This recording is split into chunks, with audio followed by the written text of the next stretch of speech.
चलो, जय हिंद बच्चा लोग। सिविल डिफेंस एकेडमी के यूट्यूब चैनल पर मैं आपको एक बार फिर से स्वागत करता हूं।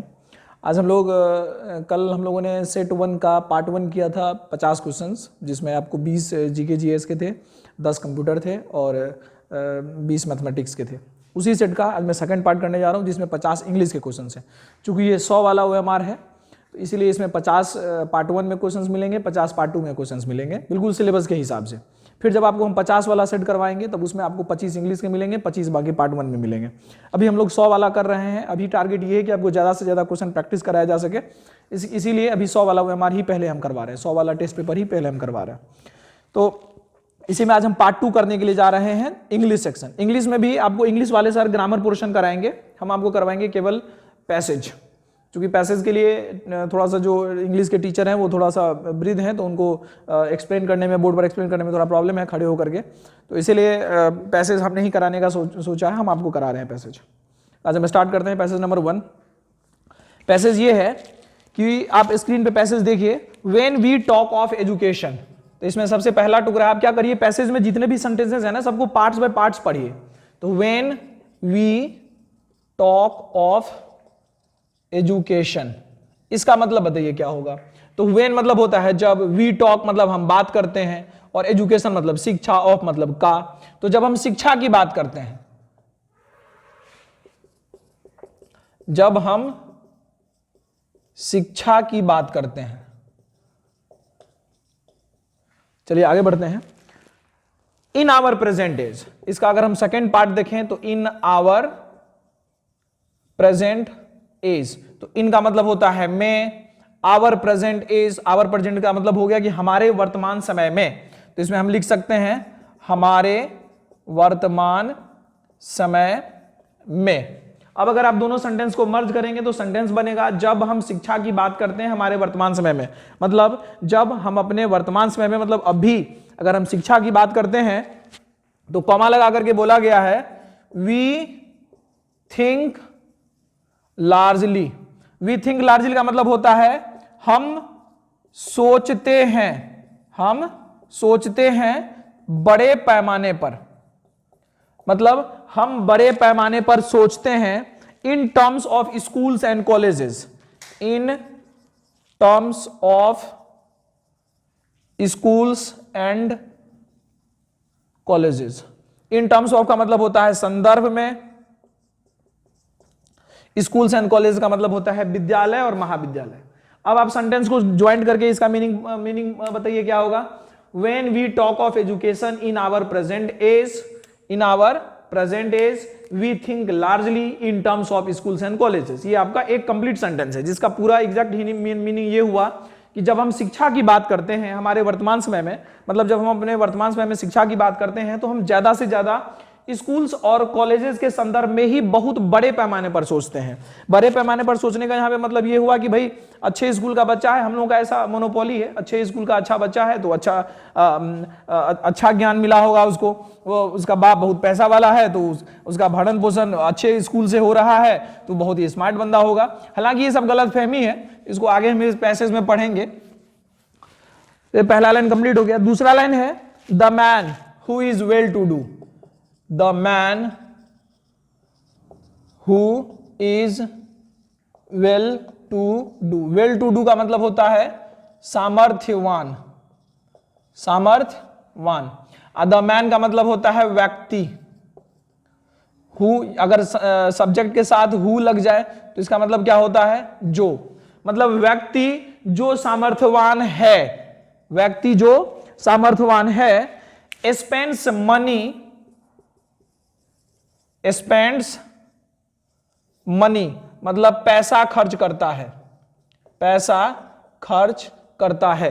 स्पेंड्स मनी मतलब, स्पेंड्स मतलब खर्च करना, मनी मतलब पैसा, पैसा खर्च करता है। इन सेंडिंग हिज सन, इन सेंडिंग हिज सन। अब यहां पे हिज किसके लिए लगाया गया है, उसी द मैन के लिए ना, तो द मैन के लिए हिज लगाया गया, तो यहां पे आप क्या भेजेंगे, सेंडिंग का मतलब हो गया इन सेंडिंग मतलब भेजने में, भेजने में। हिज सन मतलब अपने बेटे को, in sending his son to foreign lands, to foreign lands. Foreign lands का मतलब सीधा सा हो गया विदेश, विदेशी जमीन पर, विदेशी जमीन पर।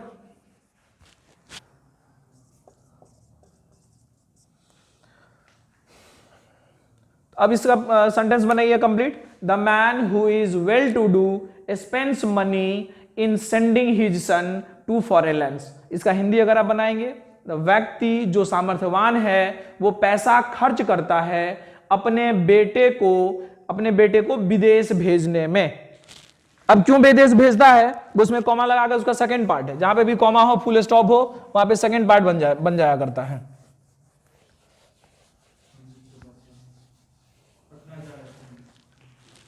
अब इसका सेकंड पार्ट ये है कि इन the belief that, in the belief that, in the belief मतलब होता है विश्वास में, विश्वास में कि, इन द बिलीफ दैट मतलब विश्वास में कि some wonderful process, some wonderful process will take place. मतलब कुछ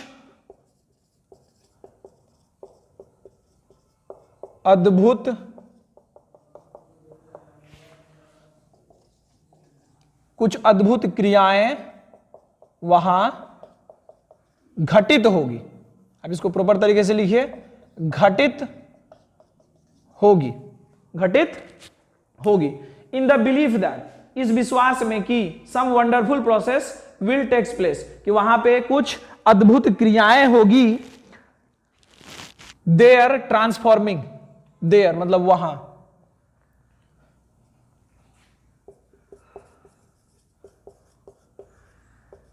transforming a dull fellow into genius. Transforming का मतलब होता है बदल देगा,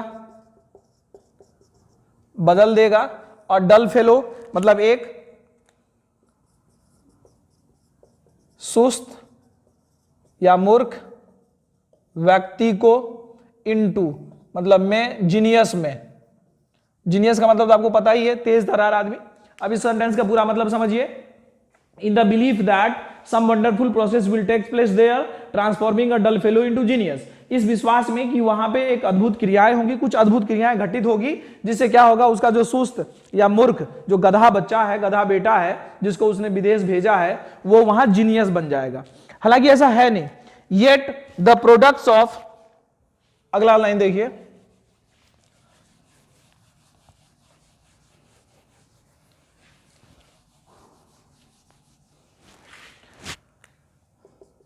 येट, येट का मतलब क्या होता है, फिर भी या हालांकि। येट का मतलब फिर भी या हालांकि। Yet the product of expensive schools, the product of expensive schools and universities. अब प्रोडक्ट का मतलब होता है वहां से निकलने वाला, वहां से बन के निकलने वाला उत्पाद, वहां से जो बन के निकलता है,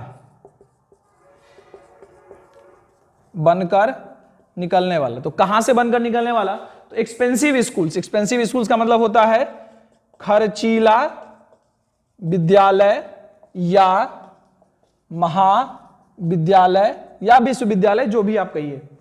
तो वही कह रहा है कि yet the product of expensive schools and universities, फिर भी, हालांकि, फिर भी बोलिए या हालांकि बोलिए, हालांकि जो खर्चीले विद्यालय या खर्चीले स्कूल्स के, यूनिवर्सिटी के जो प्रोडक्ट हैं, often fail to make goods, often fail मतलब प्रायः असफल हुए हैं, टू मेक गुड मतलब अच्छा बनाने में, अच्छा बनाने में। अब सीधा सीधा पूरा सेंटेंस का मतलब समझिए। Yet the product of expensive schools and universities often fail to make good. मतलब ये, इसका मतलब ये हुआ कि फिर भी हालांकि जो खर्चीला विद्यालय या महाविद्यालय के जो उत्पाद हैं उससे जो बनकर निकलने वाले बच्चे हैं वो प्रायः असफल हो गए हैं अच्छा बनने में, वो कभी अच्छे नहीं बन पाए हैं, अच्छा नहीं कर पाए, अक्सर अच्छा नहीं कर पाए हैं। यहां पे आप प्रायः की जगह अक्सर भी ले सकते हैं, ठीक है, अक्सर भी ले सकते हैं। ये आपका सेकंड सेंटेंस था। अब है आपका on the other hand. On the other hand का मतलब हो गया दूसरी ओर। ऑन द अदर हैंड, दूसरी ओर। द पुअर मैन, फिर से वही सेंटेंस आ रहा है, नाउन के बाद हु यूज किया गया है, the poor man. The poor man मतलब गरीब आदमी, who has struggled, who has struggled. The poor man who has struggled मतलब गरीब आदमी जो संघर्ष किया है, गरीब आदमी जो हैज स्ट्रगल्ड मतलब संघर्ष कर चुका है, गरीब आदमी जो संघर्ष कर चुका है अगेंस्ट एडवर्सिटी, अगेंस्ट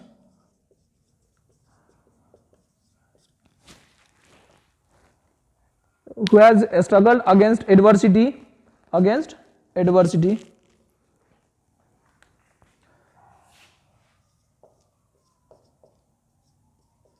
विपत्ति के खिलाफ, मतलब the poor man who has struggled against adversity मतलब एक गरीब आदमी जो विपत्ति के खिलाफ संघर्ष कर चुका है, जो विपत्ति के खिलाफ लड़ चुका है। ऑफन अर्थ the highest honour, often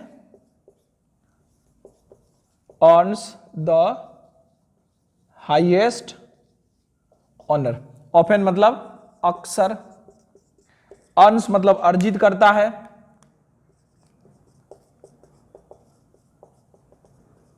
highest honor मतलब सर्वोच्च सम्मान, सर्वोच्च सम्मान। अब इस सेंटेंस का पूरा मतलब समझिए।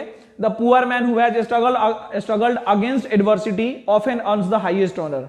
हमने पढ़ा है ऑन द अदर हैंड मतलब दूसरी ओर। अभी हमने अमीर आदमी के बारे में पढ़ा था कि एक्सपेंसिव स्कूल्स एंड यूनिवर्सिटीज के जो प्रोडक्ट हैं वो प्रायः फेल हो गए हैं लाइफ में अच्छा करने में। लेकिन अगर हम पुअर मैन की बात करते हैं तो वही कह रहा है कि दूसरी ओर अगर एक गरीब आदमी जो खुद अपनी विपत्ति के खिलाफ संघर्ष कर रहा है, जो विपत्ति से जूझ रहा है, वही आदमी प्रायः सर्वोच्च सम्मान समाज में हासिल कर लेता है। अगला है the fact is that, the fact is that. The fact is that का मतलब होगा, फैक्ट का मतलब होता है तथ्य।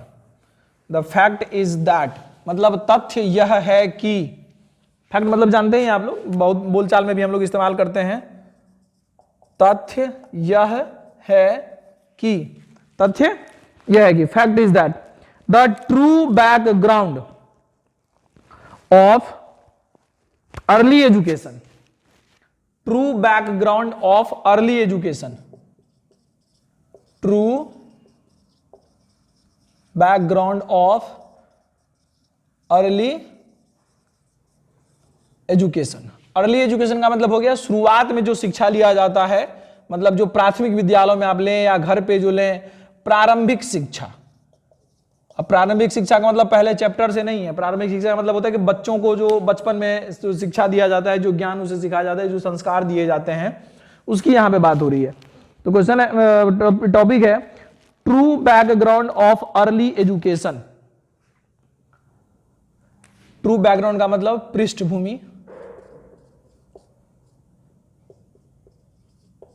बैकग्राउंड मतलब होता है पृष्ठभूमि, सही पृष्ठभूमि प्रारंभिक शिक्षा का। तो यहां पे क्या हो जाएगा, आप जानते करते हैं ना कि ऑफ के बाद जो होता है उसको पहले हम लोग बोलते हैं। तो प्रारंभिक शिक्षा का सही पृष्ठभूमि is the home, is the home. तो अब पूरे सेंटेंस को कंप्लीट करिए। क्वेश्चन है, सेंटेंस है the fact is that true background of early education is the home.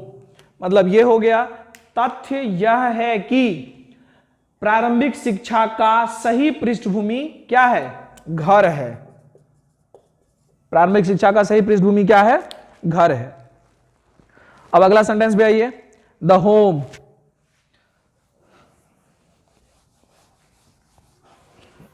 अगला 3 को नाउन इस्तेमाल किया गया है। The home, the influence of mother, the home, the influence of mother मतलब घर, मां का प्रभाव, इन्फ्लुएंस मतलब होता है प्रभाव, मां का प्रभाव। The inspiring examples, the inspiring examples मतलब प्रेरणा स्रोत उदाहरण, प्रेरणा स्रोत उदाहरण। द इंस्पायरिंग एग्जाम्पल्स मतलब प्रेरणा स्रोत उदाहरण, ये तीनों एक साथ हैं। The home, the influence of mother and the inspiring examples, प्रेरणा स्रोत उदाहरण। That are held before the child, that are held before the child.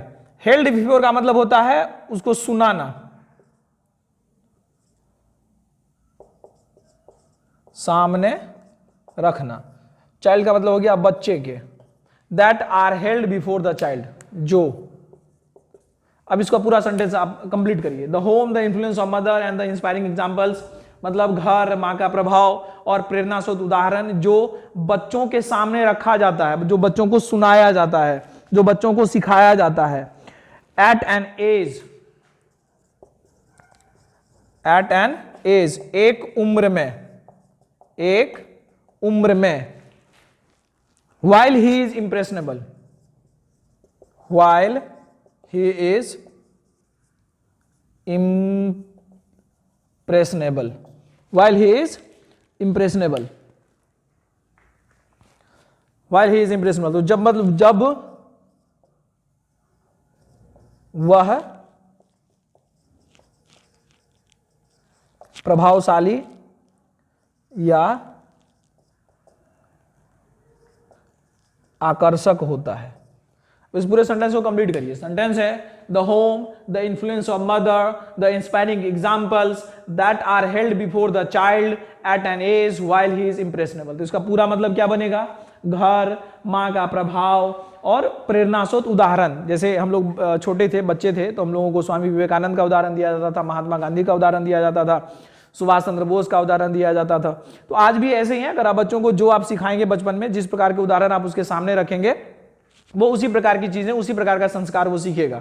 तो वही इस पैसेज में भी, इस पैसेज के माध्यम से भी राइटर यही कहना चाह रहे हैं कि बच्चों के लिए उसका घर, उसके मम्मी का प्रभाव, मम्मी जो करती है, जैसे उसका मम्मी का चाल चलन है, जैसा मम्मी बिहेव करती है, गुस्सैल है, प्यारी है, जैसा भी है वैसा, या फिर प्रेरणा स्रोत उदाहरण, ये सब जब बच्चों को एक उम्र में जब उसके सामने रखा जाता है, एक मतलब वो कैसा उम्र? तो प्रभावशाली उम्र। मतलब बच्चे जब सीखते हैं, बच्चा जब 1 साल का, 2 साल का, 3 साल का होता है, तो उस समय आप बच्चों को जो सिखाएंगे बच्चा वही सीखता है। आपने गांव में देखा होगा कि 2 साल के, 3 साल के, 1 साल के बच्चों को इतनी गंदी गंदी गालियां आता है कि आप मतलब उसकी कल्पना नहीं कर सकते हैं। आपको हंसी मजाक में भी वो अपने पिताजी को गाली दे देता है, मम्मी को गाली दे देता है, भाई को, बहन को गाली दे देता है। उसको गाली देना आता है, लेकिन उसको गाली का मतलब नहीं पता है, क्योंकि आपने जब वो इंप्रेशनेबल एज में था, जब उस चीजों से उसका आकर्षण बढ़ता था, तब आपने उसको वो शब्द सुना दिया, तो वो शब्द उसको सुनने में आ जाता है, फिर वो सबको वही शब्द सुनाता है, हालांकि उसका एग्जैक्ट मीनिंग उसको पता नहीं होता है। जब उसको एग्जैक्ट मीनिंग पता चलता है तो वो गाली देना फिर बंद कर देता है। तो वही है यहाँ पे कि बच्चों को इन्फ्लुएंस करने के लिए 3 चीजों का प्रभाव बहुत ज्यादा पड़ता है बच्चों पर: घर, मां का प्रभाव और प्रेरणा स्रोत उदाहरण। Are the true background of, अभी तक सेंटेंस हालांकि कंप्लीट नहीं हुआ है, तो वही कह रहा है कि प्रभावशाली आकर्षक जब बच्चा होता है तो उसकी उम्र में जब आप बच्चों के सामने ये सारी चीजें रखते हैं, तो इसी से बच्चे का चरित्र निर्माण होता है। Are the true ground work of character, are true ground work of character. True ground work मतलब हो गया ये, मतलब चरित्र, ये होता है चरित्र। चरित्र के निर्माण में इन तीनों का बहुत ही महत्वपूर्ण रोल होता है। समझ रहे हैं? चरित्र के निर्माण में इन तीनों चीजों का बहुत बड़ा रोल होता है। पहला उदाहरण हो गया आपका होम, दूसरा हो गया मदर का इन्फ्लुएंस, तीसरा हो गया इंस्पायरिंग एग्जांपल्स। तो ये पहला पैसेज कंप्लीट हो गया। अब इसमें क्वेश्चन नंबर पे आइए। क्वेश्चन नंबर 51 है आपका, अकॉर्डिंग टू द पैसेज। अब आइए क्वेश्चन पे।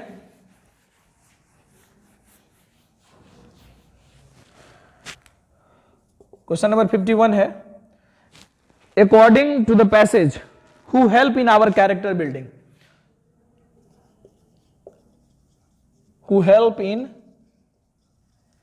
Character building. जाहिर सी बात है, इसमें आपको आंसर देखने की जरूरत नहीं पड़ेगी, हमने कैरेक्टर का चर्चा एक ही जगह किया है। तो यही true ground work of character जो है, इसमें हमने तीन चीजें पढ़ी थी। Who help in character building, तो कौन कौन हमारे चरित्र निर्माण में हमारी मदद कौन कौन करता है?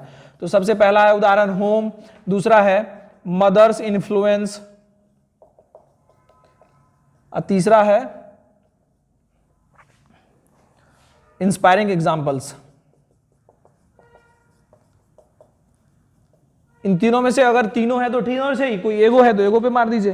जैसे पहला ऑप्शन है, अ फॉरेन यूनिवर्सिटी, विदेशी विश्वविद्यालय में जाने से हमारा चरित्र का निर्माण थोड़ी ना हो जाता है। और वेल टू डू मैन, एक समृद्ध आदमी हमारा चरित्र निर्माण थोड़ी कर देता है।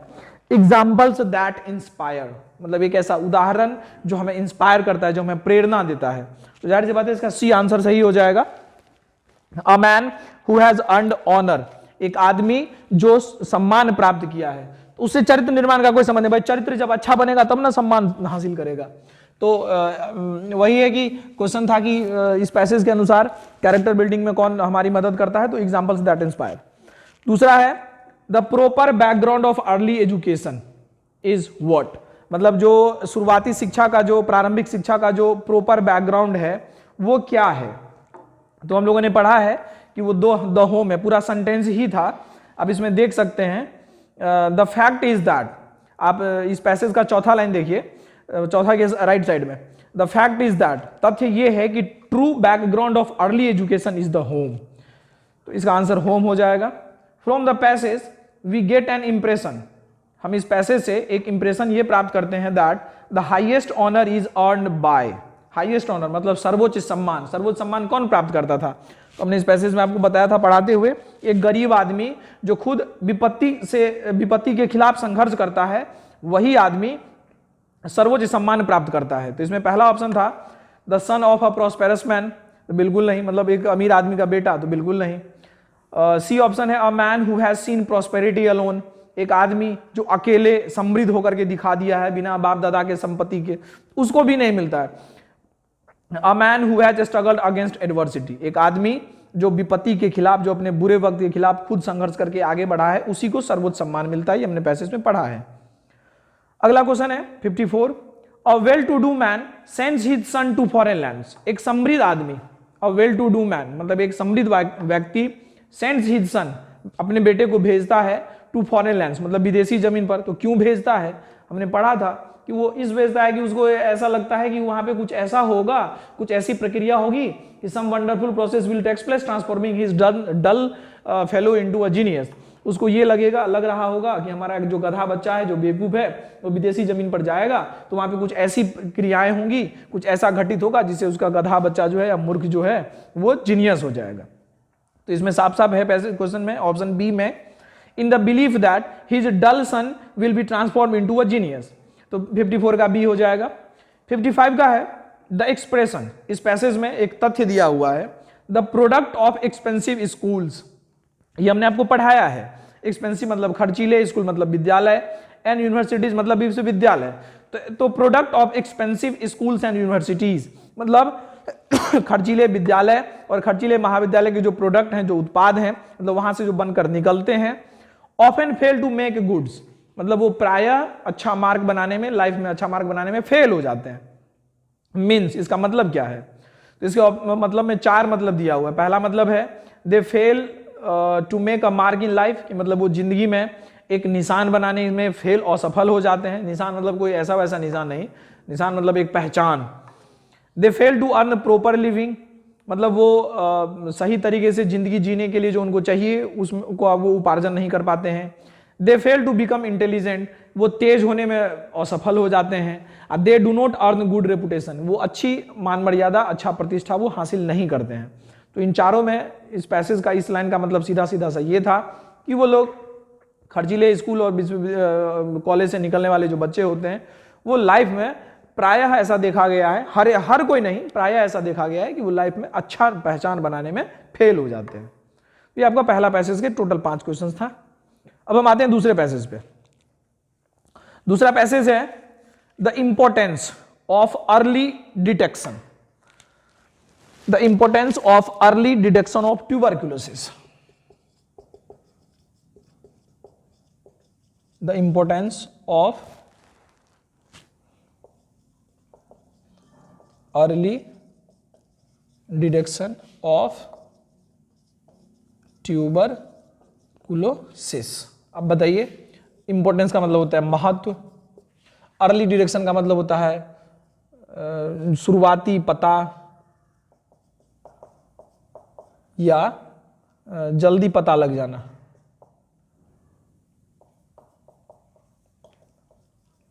और ट्यूबरकुलोसिस तो टीबी बीमारी है। तो इसका पहला सेंटेंस है the importance of early detection of life, मतलब कि ऑफ ट्यूबरकुलोसिस। तो ट्यूबरकुलोसिस का मतलब तपेदिक का मतलब टीबी का जल्दी पता लगने का महत्व। अगर टीबी का आपको जल्दी पता चल जाए, शुरुआत में ही पता चल जाए, शुरुआती जांच में ही आपको पता चले कि आपको टीबी है, तो उसके क्या क्या उसके महत्व, शुरुआती होने का महत्व। इसी में है कॉमा लगा के रेगुलर ट्रीटमेंट,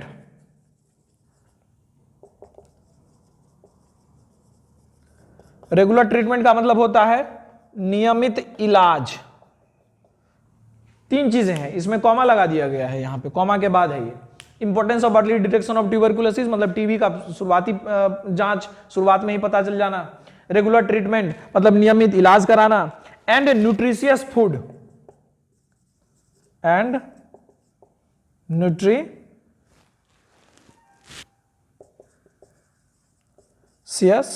फूड मतलब विटामिन युक्त भोजन या पौष्टिक भोजन। न्यूट्रिशियस फूड मतलब विटामिन युक्त भोजन, पौष्टिक भोजन। Are just not known widely enough, are just not known widely enough, सिर्फ इतना ही काफी नहीं है। Are just not known widely enough मतलब नोट नन नहीं जाना, वाइडली एनफ मतलब ज्यादा, बहुत अधिक या बहुत ज्यादा, बहुत ज्यादा या बहुत अधिक। अब देखिए the importance of early detection of tuberculosis, regular treatment, 3 बातें हैं कि अगर आपको टीबी का शुरुआत नहीं पता चल जाए वो, या फिर नियमित इलाज, या फिर विटामिन युक्त भोजन, पौष्टिक भोजन। सिर्फ ये 3 चीजें ही काफी नहीं है।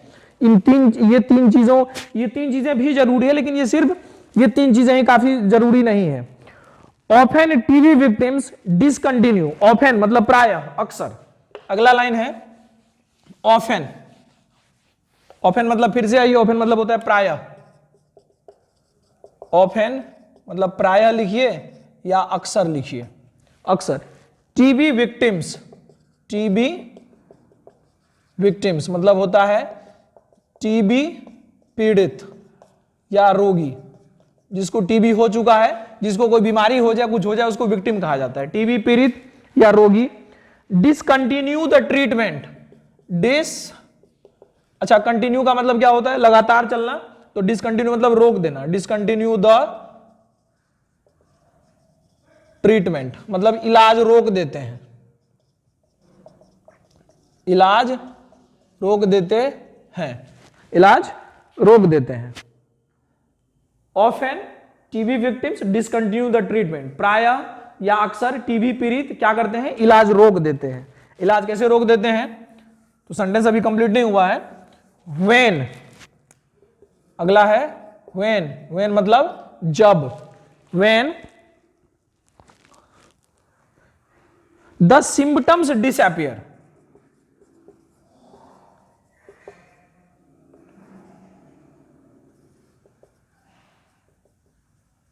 व्हेन द सिम्पटम्स डिसअपियर, तो सिम्पटम्स का मतलब होता है लक्षण और डिसअपियर मतलब गायब हो जाना, लक्षण गायब हो जाते हैं।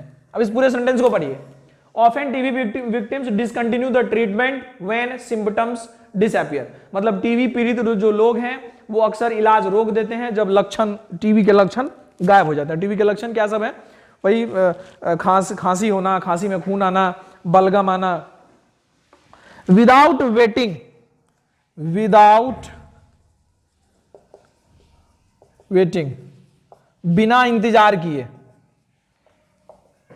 बिना इंतजार किए, without waiting for a complete cure, for a complete cure, तो होता है पूर्ण इलाज के, पूर्ण इलाज के। अब ये सेंटेंस कंप्लीट है यहां पे। अभी सेंटेंस को फिर से पढ़िए। Often the TB victims discontinue the treatment when the symptoms disappear without waiting for a complete cure, मतलब कि प्रायः टीबी पीड़ित जो रोगी हैं वो इलाज को रोक देते हैं जब लक्षण गायब हो जाते हैं, और बिना इस बात के कि भाई इसका पूर्ण इलाज कर दिया जाए, बस लक्षण थोड़ा सा गायब हुए, लक्षण थोड़ा सा दिखना खत्म हो गया, उन्होंने टीबी का इलाज रोक दिया, जबकि ये बहुत ही गलत है। आप देखते हैं गांव में भी आजकल, हमारे यहाँ भी, हालांकि पहले तो टीबी ऐसी बीमारी थी जिसका इलाज नहीं था, पहले टीबी का टीका नहीं होता था। ऐसे 90-92 के समय में जिसको टीबी हुआ ना वो आदमी बच नहीं पाता था, मर जाता था आदमी। आज के डेट में तो टीबी के वैक्सीन है, फ्री मिलते हैं वहाँ हॉस्पिटल में, सरकारी हॉस्पिटलों में। तो लेकिन फिर भी अभी भी अगर किसी को टीबी हो जाए तो आदमी उसको छुपाता खूब है, किसी को बोलना नहीं चाहता, किसी से शेयर नहीं करना चाहता, चुपचाप जाएगा डॉक्टर से इलाज करा लेगा। घर में कोई आ गया तो उसकी दवा नहीं खाएगा, किसी से बोलेगा नहीं, इलाज नहीं कराता है। उसका 6 महीना या 9 महीना कुछ ऐसे ही उसका कुछ खुराक होता है, डोज होता है, वो कंटिन्यू करना पड़ता है, तभी टीबी खत्म होता है। उससे पहले आदमी को क्या होता है, ऐसा लगता है अब हम ठीक हो गए हैं, लक्षण खत्म हो गए, बलगम आना बंद हो गया, खून आना बंद हो गया, उन्होंने टीबी का इलाज रोक दिया। और ये सच्चाई है हमारे समाज की, ये सिर्फ पैसेज ही नहीं है, ये सच्चाई है ये। तो वही होता है कि जब लक्षण थोड़े से गायब हो जाते हैं ना तो वो इलाज करना रोक देते हैं, और वो बिल्कुल भी इस बात का केयर नहीं करते कि नहीं भाई ऐसा नहीं है, हमें जितने दिन का डॉक्टर ने दवा की दिया है, प्रिस्क्राइब किया है, उतना दिन हमको खाना है। वो समझते हैं कि अब हम ही सबसे बड़े डॉक्टर हो गए हैं। तो अब देखिए इसका आगे नुकसान क्या होता है, इस पैसेज के थ्रू बताया गया है। तो अगर आप बिना इंतजार किए हुए, अगर कोई टीबी रोगी बिना इंतजार किए हुए कि पूर्ण रूप से वो ठीक हो, अगर रोक देता है, the next attack is more virulent, the next attack is more virulent, the next attack is more virulent। Next attack का मतलब होता है अगला आक्रमण, अगला आक्रमण।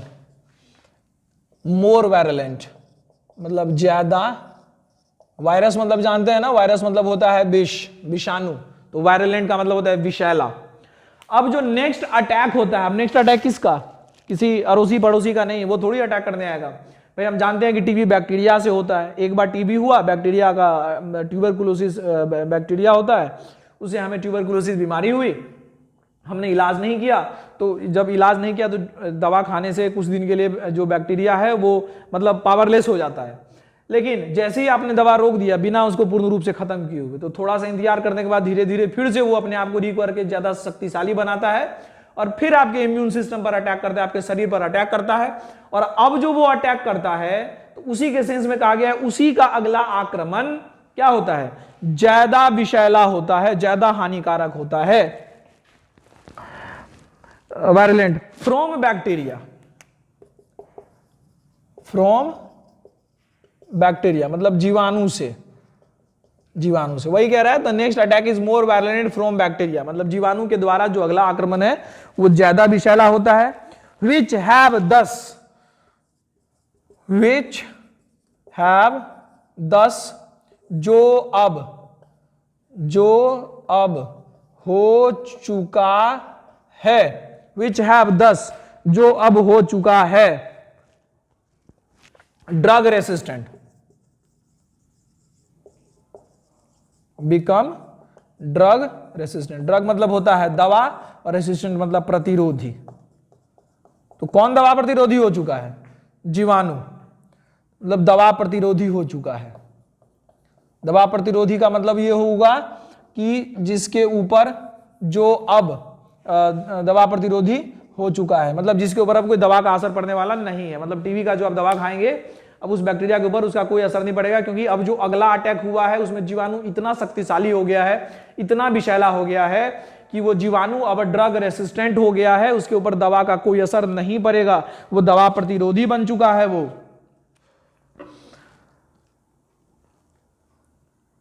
एंटी टीबी, अब अगला सेंटेंस देखिए, एंटी टीबी ड्रग्स,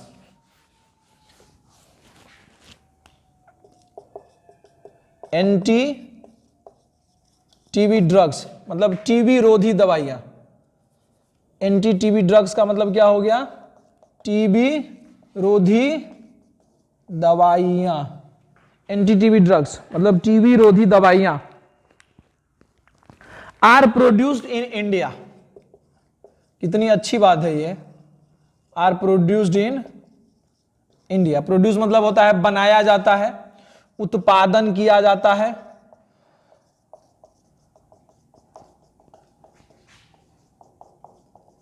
भारत में। Anti TB drugs are produced in India मतलब टीबी रोधी दवाइयां भारत में ही बनाई जाती है। कहां बनाई जाती है? भारत में ही बनाई जाती है। The capability to meet the country's requirement, the capability मतलब क्षमता,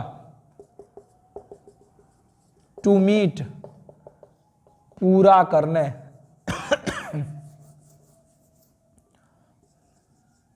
COUNTRY कंट्रीज रिक्वायरमेंट देश की जरूरत, मतलब the capability to meet the country's requirement, देश की जरूरत को पूरा करने की क्षमता of anti TB drugs, of anti TB drugs मतलब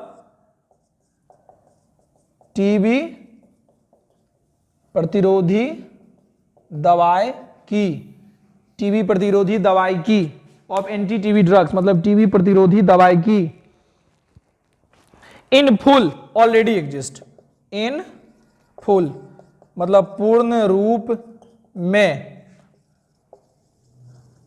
ऑलरेडी एग्जिस्ट मतलब उपलब्ध है। अब जरा इस सेंटेंस को पढ़िए, the capability to meet the country's requirement of anti TB drugs in full already exist मतलब हमारे देश में की जो जरूरत है टीबी प्रतिरोधी दवाइयों की, जितनी भी दवाई चाहिए वो हमारे देश में ऑलरेडी पूर्ण रूप से उपलब्ध है। Yet millions of Indians, yet millions of Indians, yet मतलब होगा यहां पे फिर भी, येट फिर भी मिलियंस ऑफ इंडियन,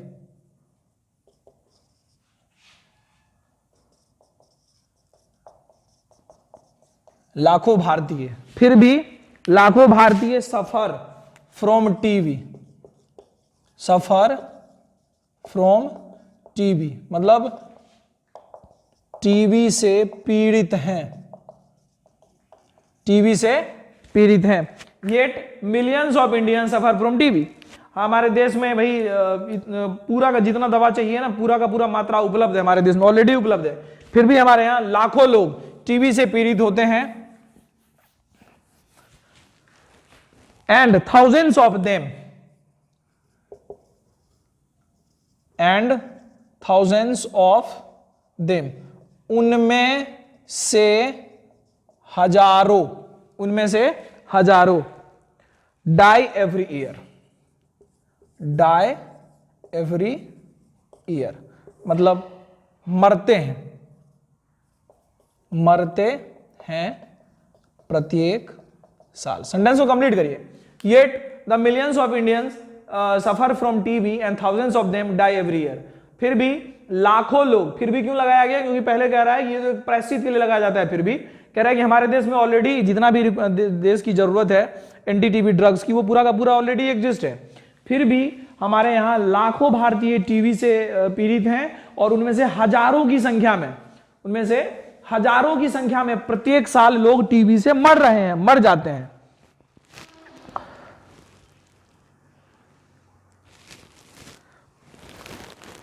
ये सेंटेंस कंप्लीट हो गया। अब अगले सेंटेंस पे आते हैं।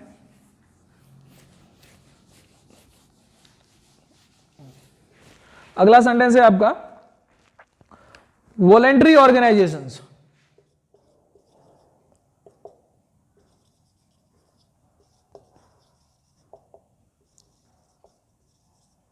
मतलब स्वयंसेवी संस्था। वॉलेंट्री ऑर्गेनाइजेशन का मतलब है स्वयंसेवी संस्थाएं, जिसका संचालन सामान्यतः एनजीओ कराती है। आप वॉलेंट्री ऑर्गेनाइजेशंस को एनजीओ भी बोल सकते हैं आप। तो voluntary organisations and government agencies,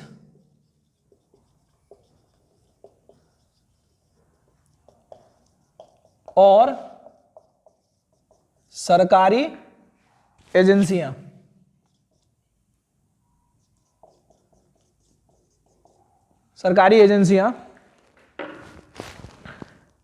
are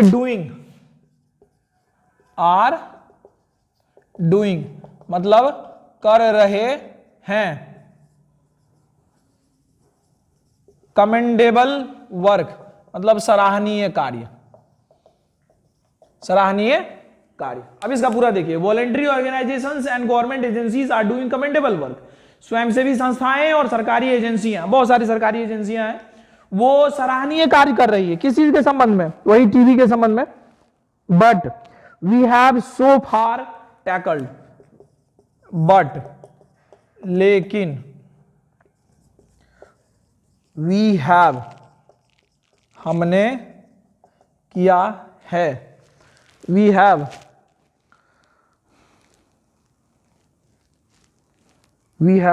so far tackled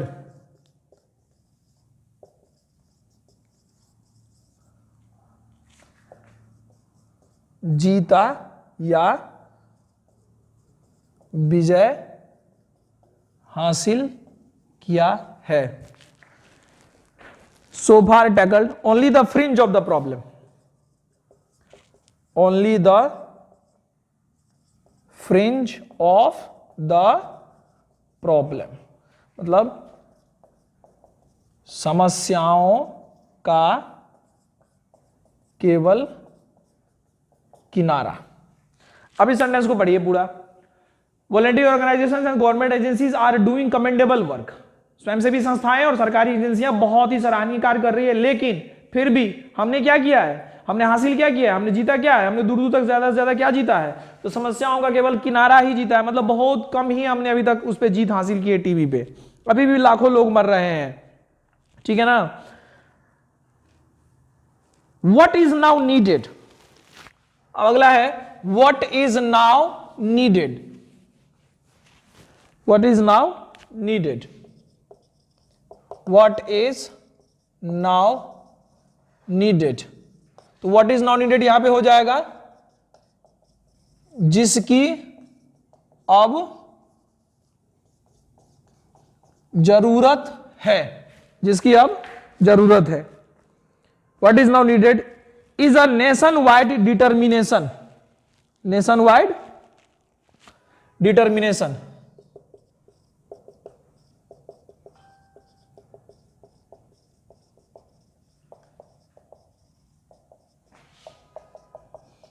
राष्ट्रव्यापी संकल्प की। अब किसकी जरूरत है? राष्ट्रव्यापी संकल्प की जरूरत है।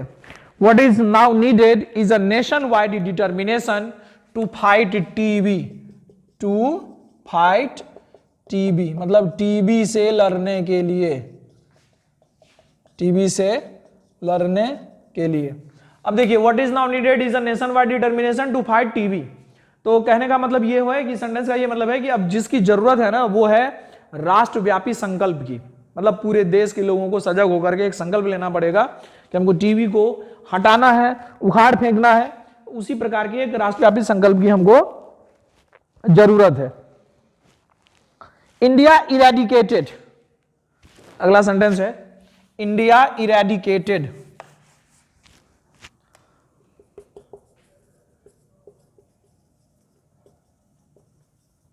इंडिया इरेडिकेटेड मतलब भारत ने उन्मूलन प्राप्त किया। इंडिया इरेडिकेटेड, उन्मूलन प्राप्त किया मतलब कि उखाड़ फेंका, एक तरीके से ये समझ लीजिए। India eradicated small pox, small pox मतलब चेचक। इंडिया इरेडिकेटेड चेचक मतलब भारत ने चेचक पर उन्मूलन प्राप्त कर लिया, मतलब चेचक को फेंक डाला। With a national campaign, with a national, with a national campaign मतलब राष्ट्रीय अभियान के साथ, राष्ट्रीय अभियान के साथ। अभी सेंटेंस को पूरा पूरा समझिए। India eradicated smallpox with a national campaign मतलब भारत ने एक राष्ट्रीय अभियान के तहत, एक राष्ट्रीय अभियान के साथ चेचक पर उन्मूलन प्राप्त किया, चेचक का उन्मूलन किया मतलब कि चेचक को उखाड़ फेंका। India eradicated smallpox with a national campaign. We can eradicate TB too, we can eradicate TB too. तो वी का मतलब हो गया हम, कैन का मतलब सकते हैं, इरेडिकेट मतलब उन्मूलन कर सकते हैं, टीबी टू, भी का मतलब भी, टू का मतलब भी और टीबी का मतलब टीबी। तो हम क्या कर सकते हैं, हम टीबी का भी उन्मूलन कर सकते हैं। किसके तहत? उसी प्रकार जैसे जिस प्रकार स्मॉल पॉक्स को किया गया नेशनल कैंपेन के साथ, या फिर एक नेशन वाइड डिटर्मिनेशन की जरूरत है। अगर हम ये कर लेते हैं तो हम टीबी को भी उखाड़ फेंकेंगे। पैसेज कंप्लीट हो गया। अब क्वेश्चन है, क्वेश्चन नंबर 56 देखिए। क्वेश्चन नंबर 56 है treatment is discontinued by TB victims. अब जाहिर सी बात है कि हमने डिसकंटिन्यू कई बार चर्चा किया है कि टीबी से जो पीड़ित लोग हैं वो ट्रीटमेंट, इलाज को डिसकंटिन्यू कर देते हैं, रोक देते हैं। कब रोक देते हैं, क्या बोला था मैंने, कब रोक देते हैं? जब सिम्पटम्स गायब हो जाते हैं। बीमारी गायब नहीं होती, जब सिम्पटम्स मतलब लक्षण गायब होते हैं। अब इसमें देखिए क्या है, पहला है they think that the disease is completely cured, मतलब वो दवाई तब रोकते हैं, इलाज तब रोकते हैं जब वो ये सोचते हैं कि अब बीमारी बिल्कुल पूर्ण तरीके से ठीक हो गई। तो नहीं, ये बिल्कुल गलत है। The apparent signs of TB are no longer visible them। apparent का मतलब होता है कुछ कुछ, आंशिक रूप से। The apparent signs of TB मतलब टीबी का कुछ कुछ लक्षण are no longer visible to them, उनको ज्यादा देर दिखाई नहीं देता। मतलब कहने का ये मतलब हुआ कि उसके सिम्टम्स गायब हो जाते हैं तब वो डिसकंटिन्यू कर देता है। तो यही इसका सही ऑप्शन है। The apparent signs of TB are no longer visible to them मतलब उनको अब टीबी का लक्षण दिखाई नहीं देता, तभी वो टीबी का डिसकंटिन्यू कर देते हैं। अगला क्वेश्चन है 57 the fringe of the problem. अब फ्रिंज ऑफ द प्रॉब्लम हमने बोला है आपको समस्याओं का केवल किनारा। यहाँ पे फ्रिंज का मतलब होता है एज। क्रिकेट में हम लोग एज बहुत इस्तेमाल करते हैं, जैसे बल्ले का एज ले लिया, बल्ले का एज लग गया, तो एज का मतलब होता है किनारा। तो फ्रिंज ऑफ द प्रॉब्लम का मतलब होता है the edge of the problem not the main root, मतलब जड़ को नहीं, किनारे को। अगला क्वेश्चन है when the treatment of TB is discontinued, जब टीबी के इलाज को डिसकंटिन्यू कर दिया जाता है, रोक दिया जाता है, टू अर्ली, ज्यादा जल्दी, तब क्या होता है? तो हमने पढ़ा है कि तब क्या होता है कि भाई जो वायरस होता है ना, मतलब जो जीवाणु होता है वो ज्यादा वायलेंट हो जाता है, उसके द्वारा जो अगला अटैक होता है वो ज्यादा वायलेंट होता है, बहुत ही ज्यादा विषैला होता है। तो भैया the disease appears in a new more dangerous form, ये इसका सी ऑप्शन हो जाएगा। अब जो बीमारी है वो एक नए और ज्यादा खतरनाक रूप में अटैक करता है हमारे ऊपर। अगला क्वेश्चन है millions of Indian suffer from TB, लाखों भारतीय लोग टीबी से क्यों पीड़ित होते हैं? इसलिए पीड़ित हैं कि भाई या तो वो उसका ट्रीटमेंट नहीं कराते, या ट्रीटमेंट अगर कराते भी हैं तो बहुत जल्दी उसको रोक देते हैं बिना पूर्ण रूप से खत्म किए हुए। तो पहला ऑप्शन है इसका people discontinue the treatment too soon, मतलब बहुत ही जल्दी उसका ट्रीटमेंट जो है वो रोक देते हैं। और do not start the treatment early enough, या फिर ज्यादा जल्दी उसका इलाज वो शुरू नहीं करते हैं, इसीलिए लाखों भारतीय जो है वो टीबी से पीड़ित हैं। एक तो शर्म आता है हमारे समाज में, आज भी टीबी को एक ऐसा हुआ बना दिया गया था कि किसी को टीबी आ जाए तो लोग उसके अगल बगल में नहीं, वो कहीं खांसे तो उसके आसपास में बैठना पसंद नहीं करते, उसके इस्तेमाल की चीज़ें आदमी जो है सो लेना पसंद नहीं करता, टच नहीं करना पसंद करता है। तो इसीलिए कोई किसी को बोलता भी नहीं है, जिसके कारण है कि लाखों लोग हर साल पीड़ित होते हैं, हजारों मर जाते हैं। अगला क्वेश्चन है हु और व्हाट, कौन और क्या बिकम ड्रग रेसिस्टेंट, मतलब दवा रोधी। दवा रोधी का मतलब कि जिसके ऊपर दवा का असर ना पड़े, वो कौन होता है? तो हमने पढ़ा था कि वो मोर वायलेंट होता है और अब जो है वो दवा रोधी हो गया है। कौन दवा रोधी हो गया है? तो जीवाणु दवा रोधी हो गया है। जीवाणु पे कोई दवा का असर नहीं पड़ता। भाई हम लोग जो दवा खाते हैं तो उस दवा का असर हमारे शरीर पे नहीं होता है, उस बीमारी का जो मेन वायरस हो या प्रोटोजोआ हो या फंजाई हो या कोई भी हो, जैसे बैक्टीरिया हो, उसके ऊपर दवा असर करता है, वो उसको खत्म करता है। तो जैसे टीबी जीवाणु से होता है, तो हम अगर कोई दवा खाते हैं तो उसका असर जीवाणु पे पड़ता है। तो अब जो दूसरा अटैक हुआ है उसमें जीवाणु क्या हो गया है? ड्रग रेसिस्टेंट हो गया, मतलब अब जीवाणु के ऊपर दवा का कोई असर होने वाला नहीं है, वो हमारे शरीर में दिन ब दिन फैलता चला जाएगा। इसमें होगा TB bacteria that have not been fully eradicated, मतलब वो टीबी बैक्टीरिया अब ड्रग रेसिस्टेंट हो चुका है, जो अब पूर्ण रूप से, जिसको पूर्ण रूप से उस समय खत्म नहीं किया गया था, पूर्ण रूप से इरेडिकेट नहीं किया गया था। तो आज हमने 4 में से 2 पैसेज आपको करा दिए हैं, पहला पैसेज, दूसरा पैसेज करा दिए हैं, ठीक है। अब तीसरा पैसेज कराने जा रहे हैं। Thank you.